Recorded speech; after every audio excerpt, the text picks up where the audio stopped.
Only in imperialism, you stay there and make them do your way of life. So this is interventionism to the next level. It's not just the idea of we should help or stick our feet in where we can.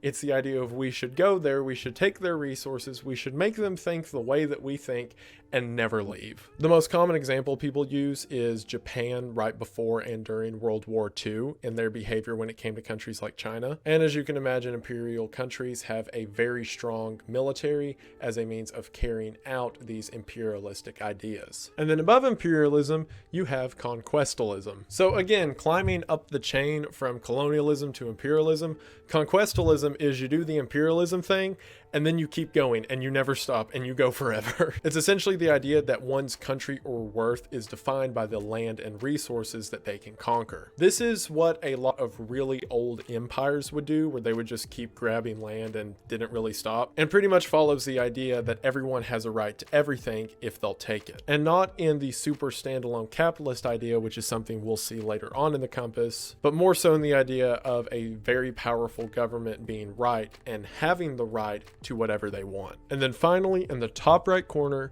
we have absolute monarchism. This is like the comedic level of a king or queen's power. It says that one person by divine right, or in other words, they were born into the role, has the ability to do whatever they want with their people whenever they want it. You cannot get more pro-ethnic worth or more pro-government than having one person who was born into the role decide what everyone does all the time with no limits. And also because religion is most commonly a right-wing ideology, the fact that absolute monarchs are normally justified as God-given worth or God-given right falls in line with this. It's the preservation of one person's thoughts and ideas being able to act however they want, which is, as you can see, the extremity of all right or authoritarian ideas that we've covered up until this point. So now that we've covered the entire authoritarian right corner of the political compass, let's go over the joke or wacky ones that are off of the compass. The first wacky ideology, which we can see off the right side of the compass, is social Darwinism. So you know how so far we've kind of seen the reoccurring thing that certain people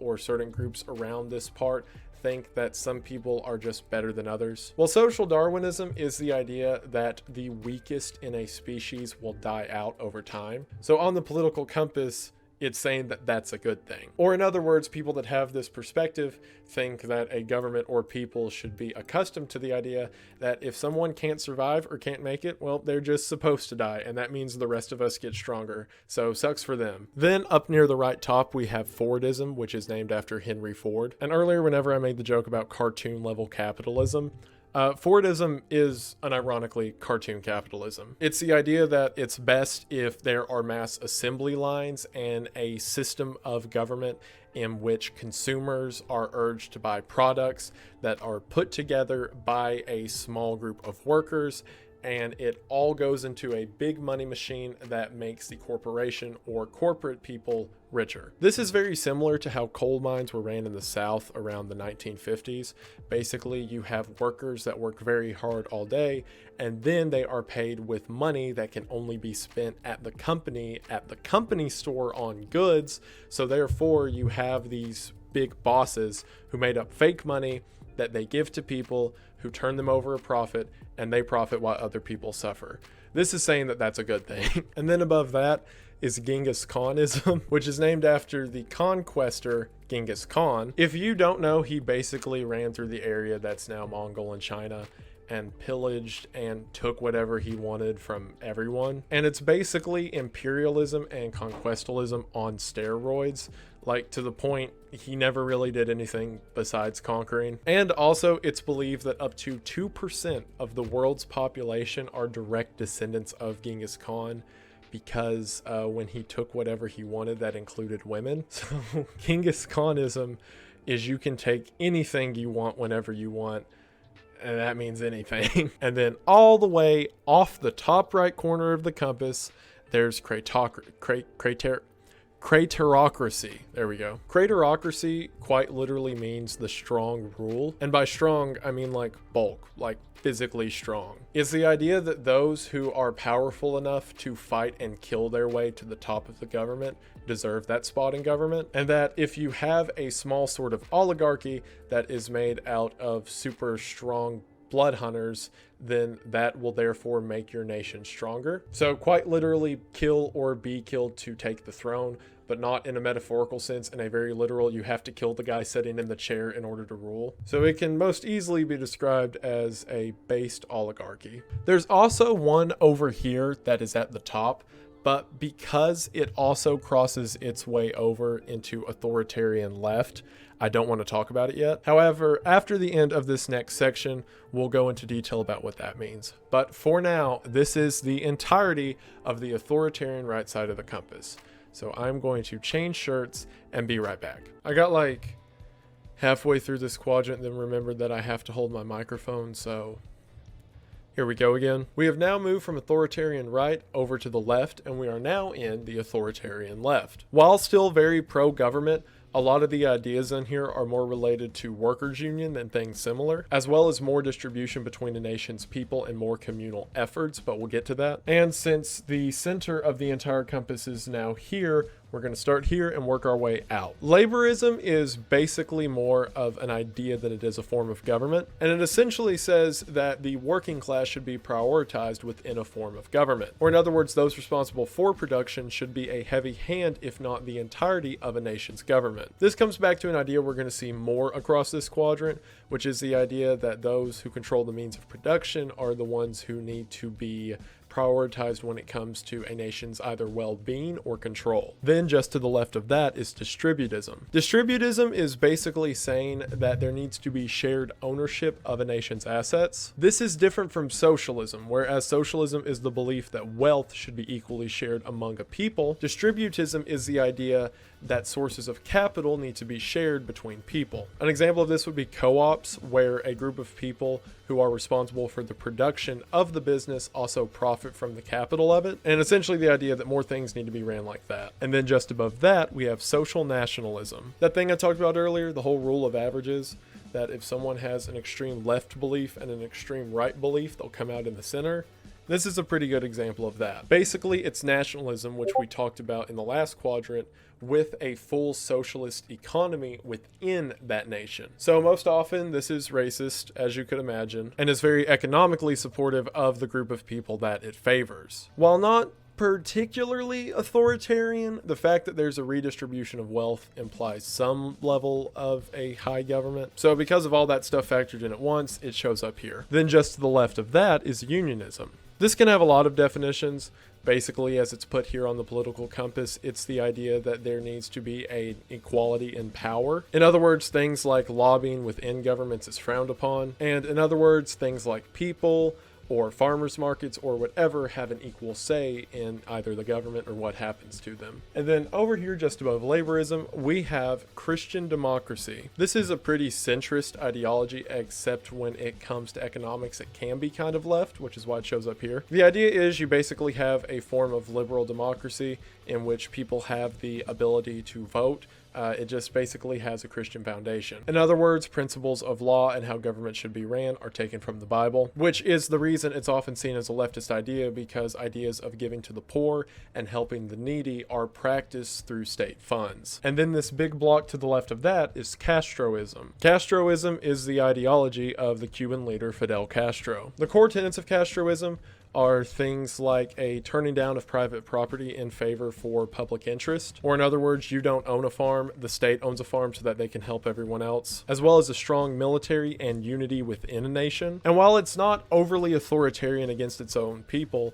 and it's not really progressive, as a matter of fact, several of Castro's ideas would be considered the opposite of progressive by today's standards, his economic and military policies would place him here on the compass. And then above those, we have kleptocracy. Kleptocracy is a weird one. It quite literally translates to rule of thieves, and it operates as exactly that, a form of corrupt collectivism, in which whatever members of government exist accumulate public funds and most often misuse them. Even though this phrase is kind of used as an insult of governments, technically you have a small group of people collecting funds and then redistributing them as they see fit, and there's also a clear hierarchy of chain of command, so I mean, technically that's a left-wing socialist policy. And then just left of that is technocracy. You could kind of think of technocracy as the opposite of a representative government. Basically, it's the idea that those who have the best technical standards to take over government should be the ones to do so. Or in other words, the smartest or strongest of a people should be the ones leading. The reason it's considered a technocracy is because in most modern theory, either a test or some algorithm would determine who was best suited to rule. But it's essentially saying some are better than others, and those some should be the ones in charge. And then just left of that is social gospel. Social gospel is a political movement that began in the early 1900s. It was basically one of the early foundations of the progressive movement. Basically, ideas like racism and child slave workers within factories were challenged on a biblical principle. In other words, people began to ask, if the Bible says love everyone as thy neighbor and we should take care of children, why are we racist and why are children cleaning out ovens in factories? The core tenet of the entire thing being on earth as it is in heaven, or the idea we should try to be as Christ-like as possible while on earth. The reason I guess this is considered a more authoritarian idea, because you can definitely see why it's considered to the left or at least progressive, is because there was a lot of push from the state in order to enact these policies, like, child labor laws and other super lame laws like that. So sort of a semi-authoritarian progressive movement in order to stop making people mean. And then just to the left of that is dingism. This is a modern idea within Southeast Asia. The easiest way to describe it is socialism with capitalist ideas. So essentially, you still have a redistribution of wealth and a state-overlooked economy. However, there are some things like semi-free markets and private business. And while compared to everything else over here, it's kind of culturally right, the fact that it is technically a form of socialism puts it over here on the left. And then above all of those, we have futurist. This is an overarching idea that the primary goal of a society should be to progress their technological stance. Or in other words, advancements in things like healthcare, science, and robotics supersede everything else. Because of this and the funding and sort of think tank mentality it would take to achieve a futurist world, it's naturally kind of authoritarian and left, because you need everyone to be in on it, and you also need some sort of fund collection. And then to the left of that, we have state capitalism. State capitalism is quite literally a for-profit government. In other words, the state itself can be shareholders and produce products that it uses to make money off of. Whereas there's a lot of accusations in modern governments that people do it behind the scenes.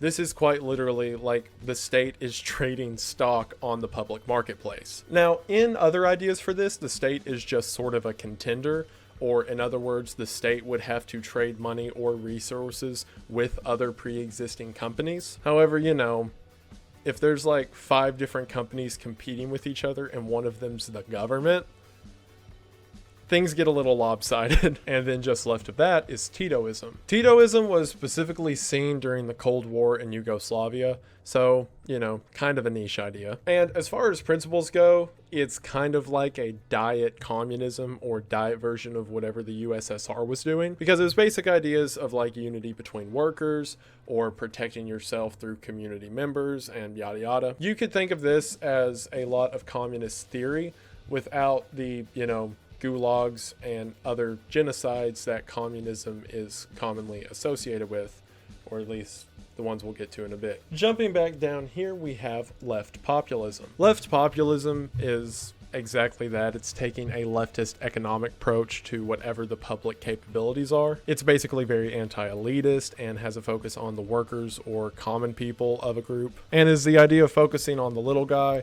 while condemning the actions of those up top. Then just above that, we have Ho Chi Minh thought. This is the idea of Vietnam during the American War with Vietnam, hence the name Ho Chi Minh thought, and it follows basic ideas like having a group of workers that, in the case during Ho Chi Minh's time, are used to defend one's nation, as well as the idea that the working class are the most important and therefore should be prioritized in decision making. Down and to the left, we have collectivism. This is just the overall idea that the needs of the many outweigh the needs of the few, and that in several cases, it's best for one's own personal agency to suffer for the benefit of the group, which is your basic ideas of share the wealth and other common leftist economic beliefs. beliefs. Just above that, we have agrarianism. Agrarianism is the basic idea of equality among different peoples, and most often is seen in a lot of sort of farming or rural communities, and basically holds the idea that the little guy has just as much a say as anyone else, and puts a focus on the more often forgotten about people within a society,